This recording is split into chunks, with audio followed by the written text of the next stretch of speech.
La recursión o recursividad es una técnica importante en JavaScript. Se basa en que una función se pueda llamar a sí misma. Para ver un ejemplo de esto, vamos a crear una función que nos almacene 20 números aleatorios sin que estos se repitan. Entonces vamos a nuestro código y vamos a crear tres variables. La primera va a ser donde se va a almacenar los números aleatorios que estemos creando. Entonces vamos a poner aquí var contenedor y le vamos a indicar que sea un array. Ok. Las otras dos variables las usaremos para limitar un mínimo y un máximo en el rango en el que se vayan a crear estos números aleatorios. Entonces la segunda variable va a ser min igual y le vamos a indicar que el número mínimo o el rango mínimo sea 20 y la segunda variable la vamos a llamar max y le vamos a indicar que el número máximo de los números aleatorios sea un 50. Ok, dejamos un rango mínimo para forzar a utilizar la recursividad. Ahora vamos a crear la función que nos va a ayudar a almacenar los números aleatorios. Entonces vamos a poner aquí un comentario. Función que almacena los números aleatorios. Ok, vamos a llamar a esta función aleatorio.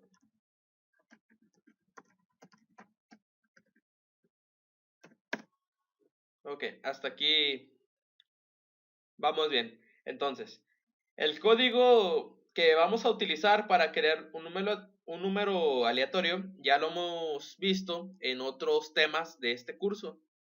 No lo voy a explicar, nada más vamos a crearlo, que vamos a indicarle que el número aleatorio se almacene en la variable num y va a ser mat.floor para que nos regrese un dato de tipo entero, punto random.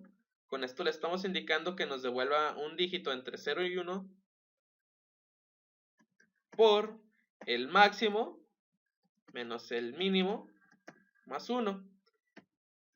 Ok, aquí hay un error, es mat así, y al terminar esto le sumamos el mínimo. Ok, vamos a ponerle aquí, generamos número aleatorio de esta forma y ok, ahora vamos a verificar que el contenedor tenga un tamaño mínimo de 20 para poder almacenar el número aleatorio. Entonces, por medio de la estructura if, indicamos que la variable contenedor, mediante la propiedad len, sea menor a 20. Ok. Entonces, así. Si es menor, mediante push, vamos a almacenar en este array el número aleatorio que estamos creando. Hasta aquí no creo que haya problema alguno para entender lo que estamos haciendo. Hasta aquí ya tenemos almacenado nuestro primer número aleatorio, pero aún nos van a faltar almacenar 19 más. Entonces, es aquí donde vamos a utilizar la recursividad. Y esto, como comentábamos al principio del video, es la necesidad de volver a llamar a la función, que en este caso llamamos aleatorio, dentro de la función aleatorio. Es decir, se va a autollamar. Entonces, dentro de nuestro if, después de almacenar el número nuevo aleatorio, vamos a llamar a esta función aleatorio. De esta forma. Ok. Bien, y este proceso entonces va a generar que la función aleatorio se esté autollamando o llamando a sí misma hasta que el array contenedor tenga 20 números almacenados. O entonces, ya fuera de esto, llamamos en nuestro código a la función aleatorio y mediante un document.write vamos a imprimir en pantalla el contenido del array contenedor. Ok, entonces en teoría hasta aquí ya me tendría que almacenar 20 números aleatorios, pero algunos se podrían repetir. Entonces guardamos, vamos a nuestro navegador y actualizamos y vemos cómo efectivamente me está imprimiendo en pantalla el contenido de nuestro array contenedor. Bien, aquí a simple vista vemos que hay un número que se está repitiendo. Aquí hay otro que es el 39. Entonces lo que vamos a hacer ahora es crear un nuevo if en el que verifiquemos que no se estén almacenando números repetidos.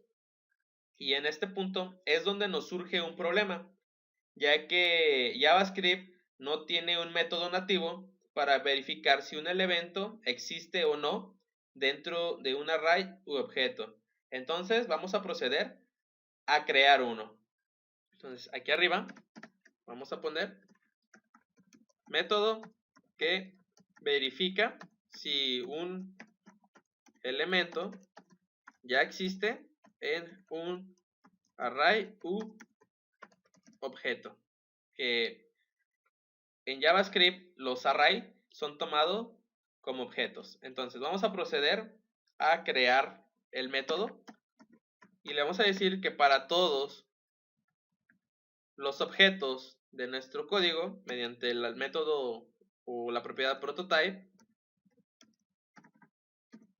les agregue el método que vamos a llamar contains. De esta forma. Ok. Entonces, como parámetro de contains, vamos a utilizar o pasar el elemento. Y dentro de este, por medio de un bucle for, vamos a recorrer todas las propiedades del array o del objeto para verificar que este elemento se encuentre o no en el array. Entonces, mediante un bucle for, declaramos una variable i que usaremos contador y le vamos a indicar this. Recordamos que cuando utilizamos la palabra reservada this, hacemos referencia a todo el contenido del objeto, que en este caso va a ser el objeto contenedor y todos sus valores. Entonces this, o mejor dicho, primero declaramos i es menor a la longitud de this. De esta forma, si es así, incrementamos i en 1 por cada ciclo que se necesite. Ok, hasta aquí vamos bien. Ahora, dentro del bucle for, vamos a crear mediante una estructura if, vamos a verificar, perdón, mediante una estructura if, si se encuentra este elemento dentro del array. Entonces vamos a acceder primeramente al elemento del array mediante this y el índice en el que estamos verificando en este ciclo. Si es igual a element, vamos a salir del bucle, pero vamos a retornar un valor true para indicar que sí existe este elemento dentro del array. Ok, si los ciclos del bucle for terminan, es porque no se encontró el elemento de este array. Entonces, vamos a retornar un valor false para indicar que este elemento no se encuentra dentro del array. Ok. Ahora ya solo nos queda comprobar dentro de la función aleatorio si el número recién creado existe en el array contenedor. Entonces para esto vamos a crear dentro de este if un nuevo if en el que vamos a hacer esta comprobación. Entonces vamos a indicar si contenedor punto y el nuevo método contains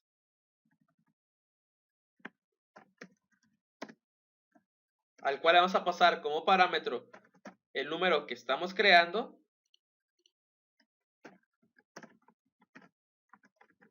¿Ok? Existe. Si yo analizo esta línea de código, si el valor o el número aleatorio recién creado ya existe dentro del contenedor, me va a permitir almacenarlo, pero ya estaría almacenando números repetidos. Entonces vamos a utilizar aquí para convertir este valor al contrario. Si el valor existe, lo voy a convertir a false y no se va a ejecutar. Si el valor no existe, que es un false, lo voy a convertir a verdadero para que me permita almacenar los números aleatorios. Ok, ya teniendo el código terminado, vamos a guardar y nos vamos a dirigir al navegador para ejecutarlo. Lo ejecutamos y vemos cómo efectivamente me sigue imprimiendo los 20 valores almacenados dentro del array contenedor, pero con la peculiaridad de que ninguno de estos esté repetido. Y esto lo logramos gracias a la recursividad de la función aleatorio, ya que se está llamando automáticamente mientras la longitud del contenedor sea menor a 20. Esto es la importancia de la recursividad en JavaScript y seguramente la tendremos que utilizar en uno que otro proyecto en el que estemos o vayamos a trabajar. Ok, si les gustó el video, recuerden suscribirse a nuestro canal de YouTube para estar atentos a los nuevos videotutoriales y no olviden darle like a este video. Muchas gracias y nos vemos hasta la próxima.